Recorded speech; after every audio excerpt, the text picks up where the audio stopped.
Tubaramutse bakunzi ba televiziyo Isanganiro tubaha ikaze muri ano makuru agizwe n'ingingo nkuru zikurikira. Kuri uyu wa gatanu abarundi baribuka imyaka 62 iheze Rudoviko Rwagasore incungu yo kwikukira ku Burundi agandaguwe. Muri ano makuru mukurikira icimigambwe ya UPRONA hamwe na CODEBU imwibukirako. Ibikorwa byo gutunganya igicapo ca rusansuma gitegekanywa mu mwaka w'ibihumbi 2024 bigiye gutangura vyemezwa n'ibiro bijejwe rusansuma aha mu Burundi, navyo murabikurikira muri ano makuru. Ahagarariwe na Innocent Bibonimana mu buhinga bw'ivyuma, muri kumwe na Omer Nduwayo.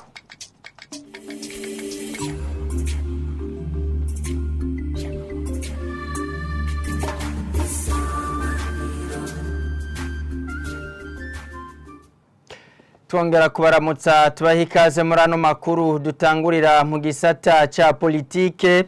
Kuri uyu wa gatanu abarundi baribuka imyaka 62 irangiye umuganwa Rudoviko Rwagasore yarondeye intahe y'ukwikukira agandaguwe.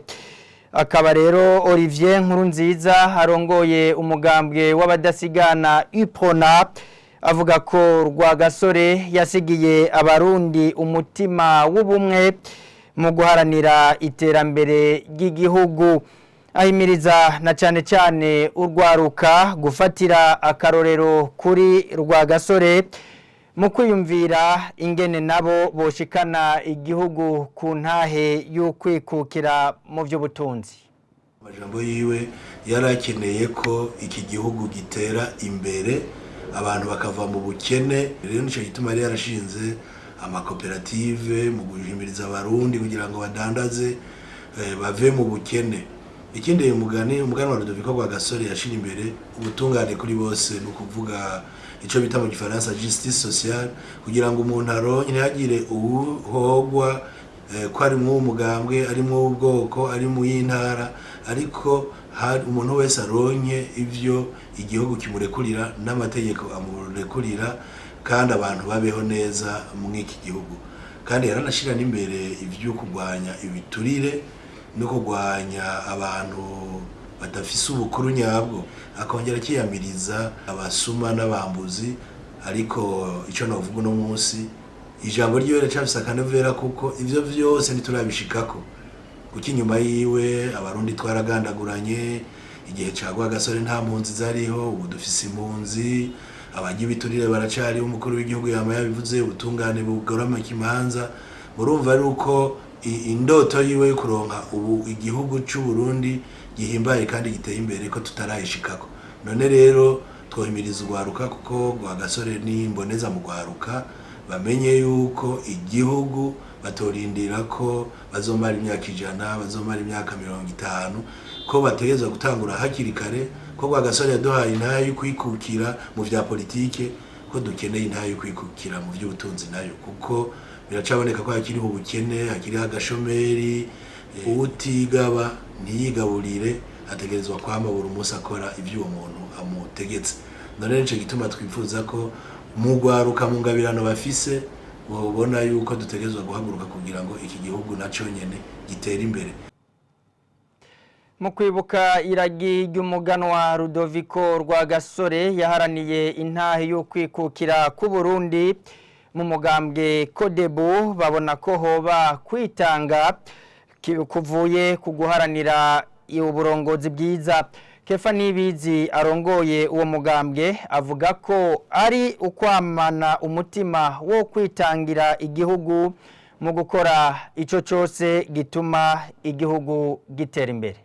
Umugambwe CODEBU turasubiye gukenguruka cane ku kwitanga ku muganwa Rudoviko Rwagasore yitanze kugira ngo abarundi baronke uburongozi bwiza bwishiriweho n'abarundi nyene. Ugufatwa nabi n'ubutegetsi bwa kavamahanga kukatuvako. Ico tudakekeranya nuko yarazi ko ari ibintu bitoroshe, bivanye n'ivyo yagiye arakorerwa imbere yuko agandagurwa. Yarabona yuko ari igikorwa gishobora kuzana ingaruka mbi. Ico twokuramwo rero twohana bahanura n'abandi muri kino gihugu cacu cugarijwe cane n'ibibazo vy'ubukene n'ibibazo vy'ubushomeri bigaragara yuko bisaba yuko umuntu wese yitanga na cane cane bivuye mu guharanira uburongozi bwiza kuko ivyerekeye iterambere ry'igihugu kuko umuganwa Rudoviko Rwagasore bivuze umushinge wavyo no kuronka uburongozi bwiza kuva hasi gushika hejuru dusaba yuko abarundi twoshishikara tugira umutima ugutsinda ubwoba twoshishikara tugira umutima ukwitangira igihugu naho twobona umenga ivyo turiko turakora birashobora gutuma tugira ingaruka mbi izi canke zereko tukaraduta imbega duharanira iki tuhagira iryo ragi ry'ukwama tugira umutima wo kwitangira igihugu gukora ikintu cose ciza cotuma dushobora gutuma igihugu cacu gitera imbere mu buryo butandukanye na cane cane nk'ibindi ko ndavuga vyo kuharanira ubutunzi bw'igihugu ko biduga biciye cane cane mu kuronka indongozi nziza kuva hasi gushika hejuru kuko muri no minsi turabona yuko umenga abarundi benshi basigaye bagendera mu bwoba ivyo navyo bikaba binyuranye n'iragi twasigiwe n'umuganwa Rudoviko Rwagasore. Amakuru arabandanya kuri televiziyo Isanganiro ibiro bikuru vya Rusansuma bigiye gutangura vuba ibikorwa vyo gutunganya igicapu ca Rusansuma rwimirije mu ruganda rwo guhimiriza abaserukira amashirahamwe mvamakungu kuri uyu wa kane kugira bashigikire urwo rusansuma rutegekanijwe mu mwaka uza w'ibihumbi 2024. Nicola Ndayishimiye arongoye ivyo biro ashimira amwe mu mashirahamwe amaze gutangura gushigikira ico gikorwa. Nabivuze ko hari amashirahamwe amwe amaze kwemera kuzofasha vya Rusansuma ayo nayo ngiye ndayavuga turafise ishirahamwe mpuzamakungu ryitaho igwirirana ry'abantu INFPA hariho ishirahamwe mpuzamakungu ryitaho ibi vyo gufungura n'uburimyi FAO naryo nyene kugira intererano yaryo turafise ishirahamwe mpuzamakungu ryitaho iterambere PNUD naryo nyene rimaze kuduha ibitari bike turafise ibanke y'isi yose yaraye yandikiye umushikiranganje imubwira ko nayo nyene igiye kuraba ico yoterera turafise amashirahamwe turafise banke y'iterambere rya Afrika BAD nayo nyene yamaze kuvuga izoterera turafise n'ayandi mashirahamwe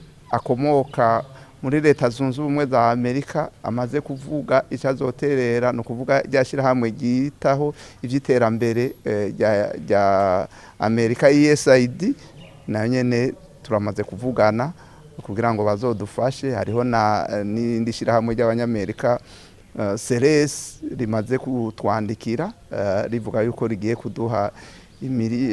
kuduha ibihumbi 10 vy'amadolari ryongere riduhe n'ibikoresho tuzokoresha muri Rusansuma bishobora gukoreshwa turiko turigisha abantu kuko ivyo dufise ubu ivyo twatumye ko birakwiye nuko kugira ngo Rusansuma yose izogende neza murumva yuko abo nibo bamaze kutubwira nari nibagiye turafise na cakigega ca FIDA ni ikigega mpuzamakungu gifasha mu vy'uburimyi n'ubworozi FIDA naco nyene kiza caramaze kutwemerera mu no mwaka w'ibihumbi 2024 amafaranga angana n'umuriyaridi kugira ngo kizofashe mu bikorwa vya Rusansuma cyane cyane mu bijanye na Rusansuma y'uburimyi n'ubworozi.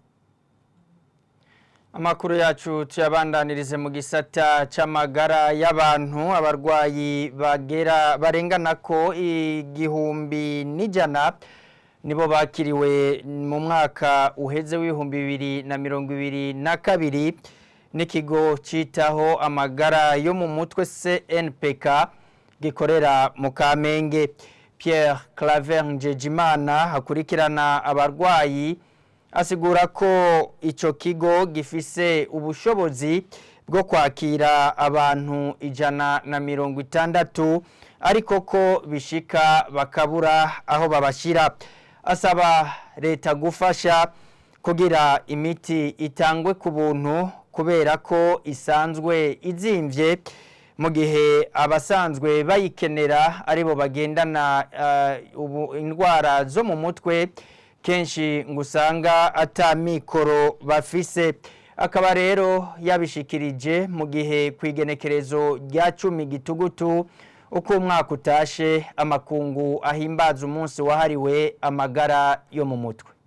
Ndavye abagwayi twakira mu mwaka uheze twarashoboye kwakira abagwayi bangana 10,191 hanyuma kuri no munsi ejo mu bitaro twari dufise abagwayi 141 hanyuma mu kwezi guheze twarashoboye kwakira abagwayi bashika 232 nabo 232 harimo abagwayi 375 bafise ibibazo vyo mu mutwe. Abaganga barahari mugabo sinovuga yuko ari beshi kuko byari bonekeje yuko ari abaganga baza ngaha bakakora igihe kaza ubona arose nka novuga ahandi hantu agenda gukora aho harakarusho kanini akagenda ubundi dushaka kumubuza.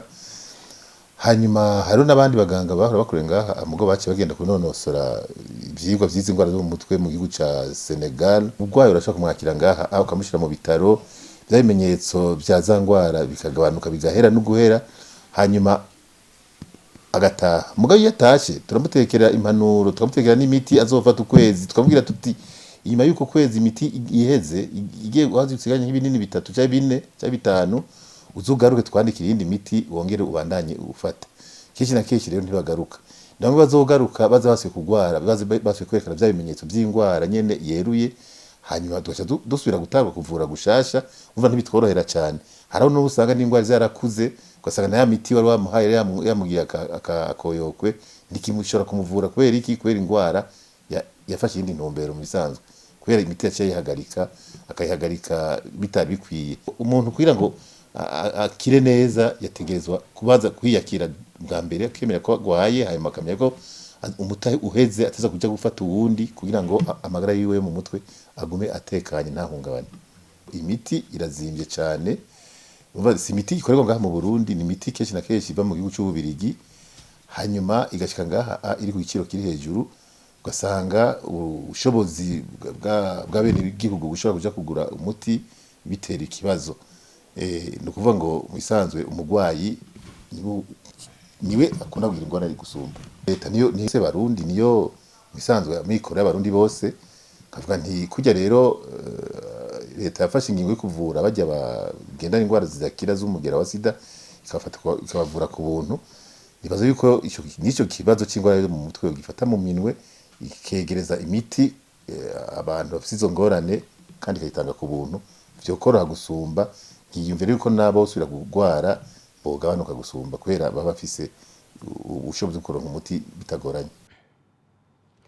Mu gisata c'ubutunzi tubandanya ntano makuru yacu ngo ubutunzi bw'igihugu c'u Burundi bwategerezwa kuduga ibice vya baba 2% mu mwaka w'ibihumbi 2023 ugereranije no mu mwaka w'ibihumbi 2022 n'umwizero w'ikigega mpuzamakungu FMI inyuma y'urugendo bamwe mu bakozi b'ico kigega bakoze mu Burundi kuva kwigenekerezo rya 2024 gushika ku rya 2029 Nyakanga uno mwaka turimwo w'ibihumbi 2023.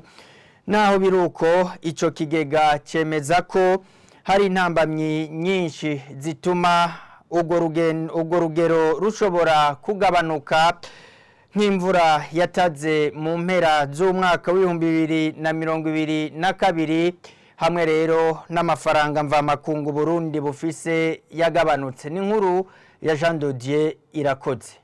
Nkuko ico cegeranyo c'ikigega mpuzamakungu FMI cyo kuwa ndwi gitugutu kibivuga ubutunzi bw'igihugu bwotegereje kuzamuka ibice vya baba 2% no kuvuga igice kimwe n'18% mu mwaka w'ibihumbi 2023 ugereranije n'umwaka w'ibihumbi 2022 bivuye ku bisata vy'amahinguriro ngo kuko ubutunzi bw'u Burundi bubandanya kunaguka. Ico cegeranyo kikerekana ariko ko ibibangamiye iyo zamuka ari vyinshi. Muri ivyo ingaruka mbi ziturutse ku mvura yataze mu mpera z'umwaka wa 2022 zakoze ku mwimbu wo mu 2023. Vyongeye ubudandaji hamwe no gutanga imbuto n'ifumbire ngo vyahuye n'ikibazo c'ibura ry'ibitoro no kuvyunguruza bivuye kwikena ry'amafaranga mvamakungu yo kucinjiza mu gihugu. Ico kigega mpuzamakungu FMI kiremeza ko kuduza ibiciro vy'igitoro vyakozwe mu mezi ya Mukakaro na Nyakanga mu mwaka wa 2023 hamwe n'urugero rw'igitoro cinjira mu Burundi vyatumye hashingwa ibiciro bihuye n'uburyo bukoreshwa no gutorera inyishu ikena ry'igitoro. Muri ico cegeranyo ikigega mpuzamakungu kirababazwa nuko amafaranga mvamakungu Uburundi bufise aguma agabanuka aho yashitse kuyababa imiliyoni 60 z'amadolari afise ubushobozi bwo kwinjiza ibidandazwa mu misi 15 hagati mu kwezi kwa Nyakanga avuye ku bushobozi bwo kwinjiza ibidandazwa ikiringo cyababa imisi 24 mu mpera z'ukwezi kwa gatatu. Ico gihengeri cyaragabanuwe n'abigenga bongereje uburyo mu gihugu hamwe n'isohogwa ry'ingurane ya mbere y'ikigega mpuzamakungu FMI biciye mu mugambi ujanye no korosha ivyo gutanga ingurane iriho bukebuke nk'uko ico cegeranyo kibisigura. Tukiri muri ico gisata nyene leta y'u Burundi ngo ikwiye gusuzuma uko amafaranga mvamakungu akoreshwa kugira abayakoresha kutariko bahanwe. Umukuru w'ishirahamwe rihamagarira nako abarundi guhindura ingendo Paxeme abona ko n'ingendo abategetsi bagira hanze y'igihugu zikwiye kugabanuka iyo bibonetse ko zidakenewe cyane. Ku bwa Faustin Ndikumana igabanuka ry'amafaranga y'agaciro mu Burundi niryo rituma ibidandazwa biva hanze y'igihugu nk'igitoro biteba kuboneka. Ikibazo rero mu butunzi bw'igihugu abatari babizi ibyo rero nibyo bindi bice bizana ingaruka ugasanga ibintu dutuma hanze bije bigoranye, ibitoro, ibyo miti, ibyo bindi bintu byose dukunda gukenera ugasanga bije bigoranye. N'aya mafaranga make dufise y'indwi zibiri urabona yuko atereka aratunganywa neza. Harakwe nabe ubwa mbere ho kuba ico twita isuzuma ry'ingene ari karakoresha kuva mu miseze kugira abariko barakoresha nabi bahano. Ikigira kabiri nuko haba gestion strict ibintu byo kuja mu mission hanze. Abantu boja muri mission hanze ubu umutegetsi wari wese baza kuraba bagakwita gatima mpembe akamana tuti iyi mission ngiranjemwo irafitiye akabari igihugu kuko ni amafaranga ne yagenda ari kuja gutembera hanze canke niki mugabo mukiga hagasigara hera tukabura nayo tugura ibinabiriya ni kibazo. Abantu rero bakamutegeza kumva ko amafaranga y'agaciro atara yabo na y'igihugu kandi ateza kugura ibintu by'igihugu bikenewe gusumba ibindi. Hanyuma rero leta nayo urabona ikintu cyaje nuko ubu yavye amatuvuza ategeza kuva ariko haritabwa cyane abantu bashorera ibintu hanze ntibariko baroroherezwa muri iki gihugu kugira babishorere hanze mu bintu muhaba mu mategeko haba ingene ayo madovize bashoreye ibintu hanze kugira nawe ingene bashobora kuyakira ingene bayatunga kugira abe yabo. Uravye ingene mu byerekeye tourisme rukerarugendo amafaranga investissement kirajamwo nino cyane no mu mafaranga leta ikoresha ntavyubonamwo. Ukaraba ifashanyo banditse muri budget ni miliyaridi 929 ni menshi ariko ntacari karafasha. Urumva leta niki ntirikirayinjiza mu kiga ca leta kandi urona nayo mafaranga agabanutse n'amafaranga ya FMI yaramaze igice ca mbere caramaze kuza canke leta ne n'ahandi hantu leta yokura n'ideni na bukebuke atari muri FMI canke n'ahandi. Abaguze atunga bo hanze nta madehera bariko barinza mu gihugu abarundi baba hanze. Aha niho duciye dusozerera amakuru twari twabateguriye. Mwakoze kuba mwayakurikiye mubandanye muryoherwa n'ibiganiro vya televiziyo Isanganiro.